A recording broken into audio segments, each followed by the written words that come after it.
Assalamualaikum warahmatullahi wabarakatuh. Kami dari kelompok 5, di sini kami akan mempresentasikan tentang konsep manusia menurut Islam bagian 2. Di sini ada Ratih Dwi Nurhalizah, rekan saya Indriana Zatsna Soraya, dan Rizkiana Mardatilah. Latar belakang pembahasan. Yang pertama, manusia pada hakikatnya adalah makhluk ciptaan Allah Subhanahu wa taala. Dalam diri seorang manusia terdapat perpaduan antara sifat ketuhanan dan sifat kemakhlukan dalam pandangan Islam. Sebagai makhluk ciptaan Allah Subhanahu wa taala, manusia memiliki tugas tertentu dalam menjadikan kehidupannya dunia. Untuk menjalankan tugasnya, manusia dikaruniakan akal dan pikiran oleh Allah Subhanahu wa taala. Dalam hidup di dunia, manusia diberi tugas kekhalifahan, itu tugasnya kepemimpinan, wakil Allah di muka bumi, serta pengolahan dan pemeliharaan dunia. Pengertian manusia itu ada 4. Yang pertama, aliran serba zat. Aliran ini mengatakan yang sungguh-sungguh ada itu zat atau materi. Alam ini adalah zat atau materi dan manusia adalah unsur dari alam. Maka dari itu, manusia adalah zat atau materi. Yang kedua ada aliran serba ruh. Aliran ini berpendapat bahwa segala hakikat sesuatu yang ada di bumi adalah ruh, sementara zat adalah manifestasi dari ruh. Yang ketiga ada aliran dualisme. Aliran ini menganggap bahwa manusia itu pada hakikatnya terdiri dari 2 substansi, yaitu jasmani dan rohani. Dan yang keempat ada eksistensial. Aliran filsafat modern berpandangan bahwa hakikat manusia merupakan eksistensi dari manusia. Keempat aliran di samping dapat dilihat manusia dari sudut pandang yang berbeda-beda. Sedangkan hakikat manusia dalam Islam adalah wujud yang diciptakan. Dengan penciptaan manusia ini, manusia telah diberikan oleh penciptanya Allah Subhanahu wa taala sebuah potensi-potensi untuk hidup yang dalam hal ini berhubungan dengan konsep fitrah manusia.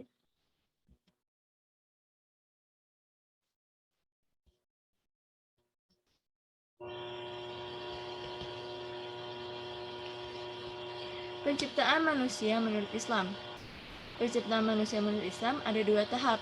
Yang pertama, tahap pensabdaan, yaitu ucapan penciptaan dari Allah Subhanahu wa taala sendiri sebagai proses produksi manusia.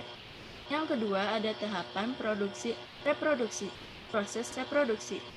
Sebagai firman Allah Subhanahu wa taala yang artinya yang demikian itu ialah Tuhan yang mengetahui yang gaib dan yang nyata, yang maha perkasa lagi maha penyayang, yang membuat segala sesuatu Dia ciptakan sebaik-baiknya dan yang memulai penciptaan manusia dari tanah. Kemudian dia menjadikan keturunannya dari saripati air yang hina. Kemudian dia menyempurnakan dan meniupkan ke dalam ruh ciptaannya, dan dia menjadikan bagi kamu pendengaran, penglihatan, dan hati, tetapi kamu sedikit bersyukur. Quran Surat As-Sajdah ayat 6-9.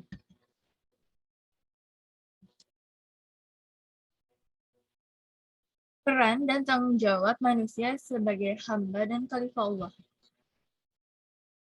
Manusia diturunkan ke bumi ini bukan sebagai penghias atau pelengkap di bumi saja, tetapi manusia sesungguhnya mempunyai kedudukan, peran, dan tugas yang melekat padanya yang terbawa sejak lahir di dunia.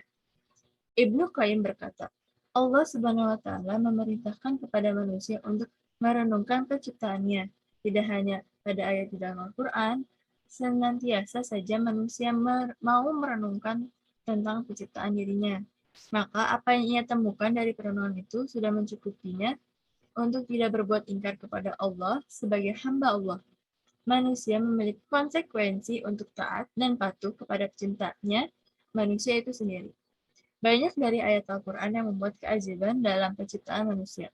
Antara lain, Quran Surat Az-Zariyat ayat 21 yang berbunyi Bismillahirrahmanirrahim wa fi anfusikum afala tubsirun, dan juga pada dirimu sendiri, maka apakah kamu tidak memperhatikan? Maka manusia yang menyadari hal tersebut dan diiringi oleh keimanan kepada Allah pastilah akan merenungkan nikmat-nikmat tersebut dan juga akan selalu mensyukurinya. Modal yang tepat sebagai wujud rasa syukur tersebut adalah dengan menjalankan tugas sebagai hamba Allah dan khalifah di muka bumi sebagaimana yang telah ditugaskan oleh Allah kepada manusia itu sendiri. Manusia sebagai hamba Allah atau abdillah. Yang pertama, hakikat manusia sebagai hamba Allah. Hakikat kehambaan kepada Allah adalah ketaatan, ketundukan, dan kepatuhan. Tujuan Allah menciptakan manusia telah jelas dituangkan dalam Quran Surat Az-Zariyat ayat 56 yang berbunyi Bismillahirrahmanirrahim wa ma khalaqtul jinna wal insa illa liya'budun. Yang artinya, aku tidak menciptakan jin dan manusia melainkan agar mereka beribadah kepadaku. Selanjutnya akan dilanjutkan oleh rekan saya, Indriana Dasana. Silakan. 2. Kebebasan manusia.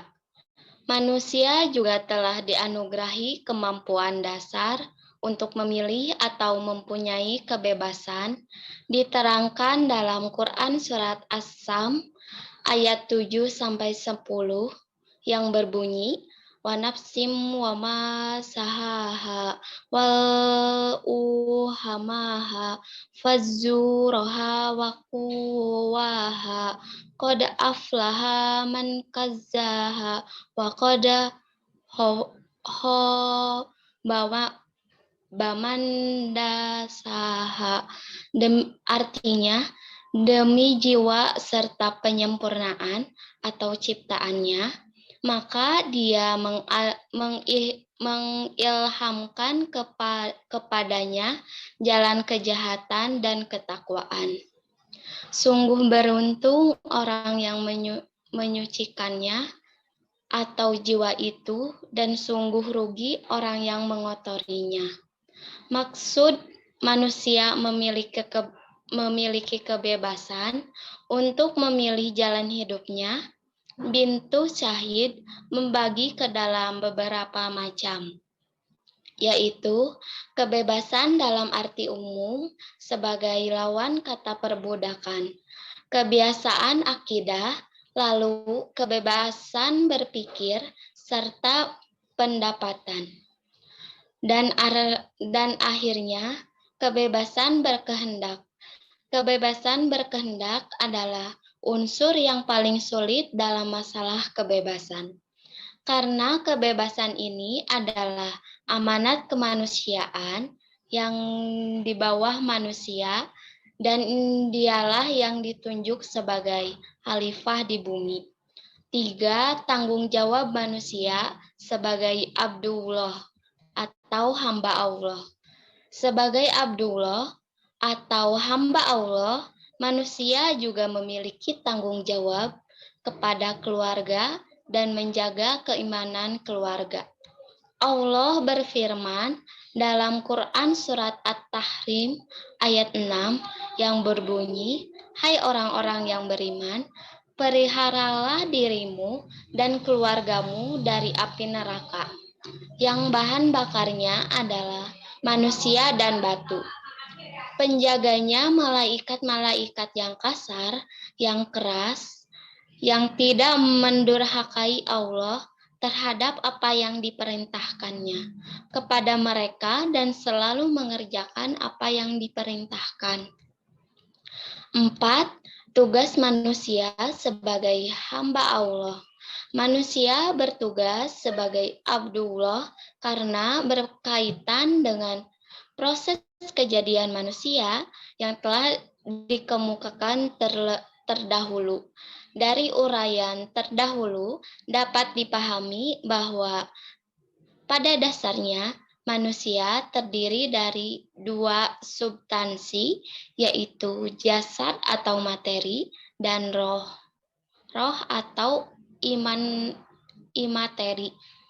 Jasad manusia berasal dari alam materi atau saripati yang berasal dari tanah, sehingga eksistensinya mesti tunduk kepada aturan-aturan atau hukum Allah yang berlaku di dalam materi sunatullah.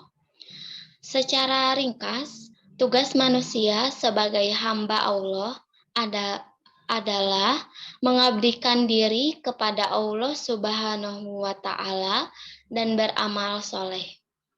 Melaksanakan amanah Allah dalam Quran Surat Al-Ahzab ayat 72. Tunduk, patuh, taat kepada Allah, tanggung jawab pada diri sendiri, keluarga, lingkungan sekitar, maupun kepada Allah.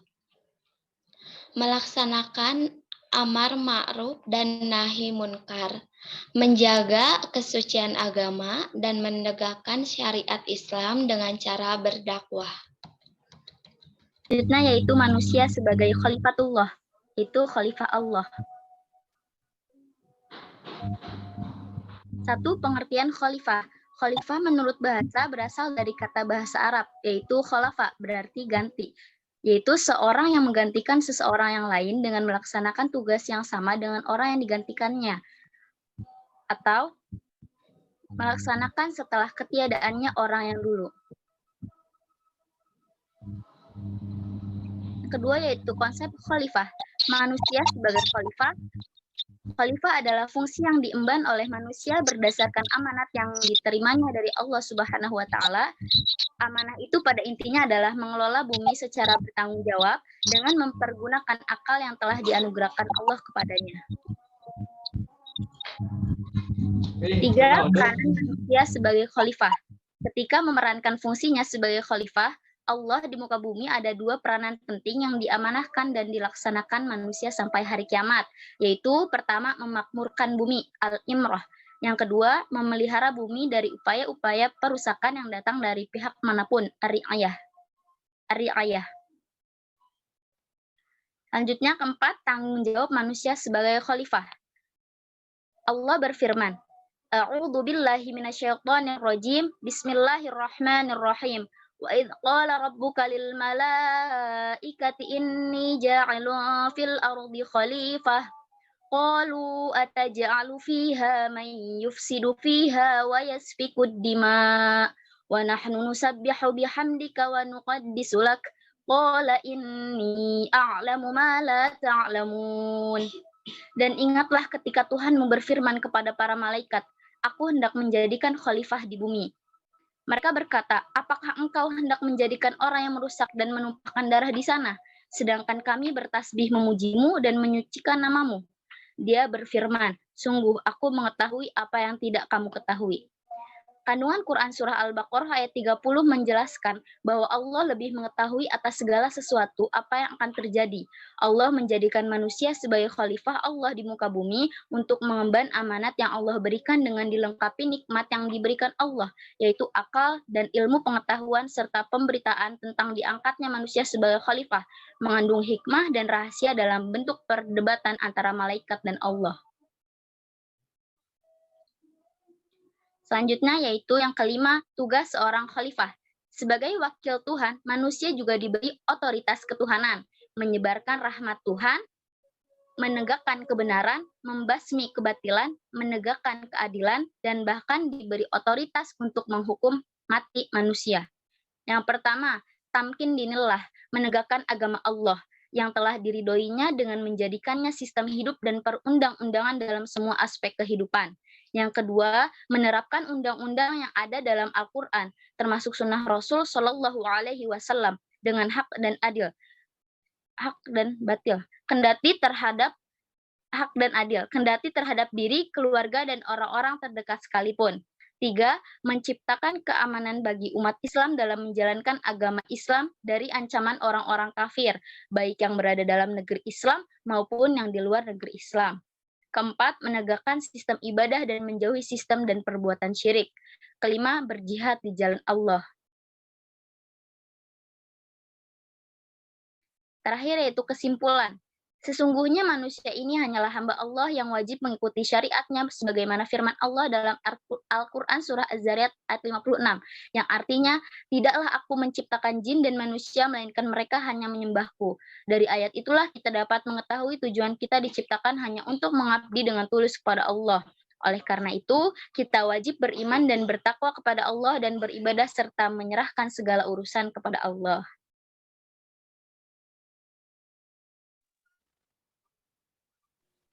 Terima kasih atas perhatiannya. Sekian dari kelompok kami. Wassalamualaikum warahmatullahi wabarakatuh.